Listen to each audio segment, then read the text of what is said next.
পশ্চিমবঙ্গ থেকে পদ্মশ্রী পুরস্কারে সম্মানিত করা হচ্ছে 11 জনকে।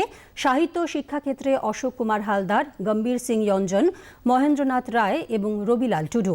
মরণোত্তর পদ্মশ্রী পাচ্ছেন হরিমাধব মুখোপাধ্যায়। পদ্মশ্রী পাচ্ছেন জ্যোতিষ দেবনাথ, তবলা শিল্পী কুমার বোস, চলচ্চিত্র শিল্পী প্রসেনজিৎ চ্যাটার্জি, চিকিৎসা ক্ষেত্রে ডাক্তার সরোজ মণ্ডল, কলা বিভাগে তরুণ ভট্টাচার্য, তৃপ্তি মুখোপাধ্যায়।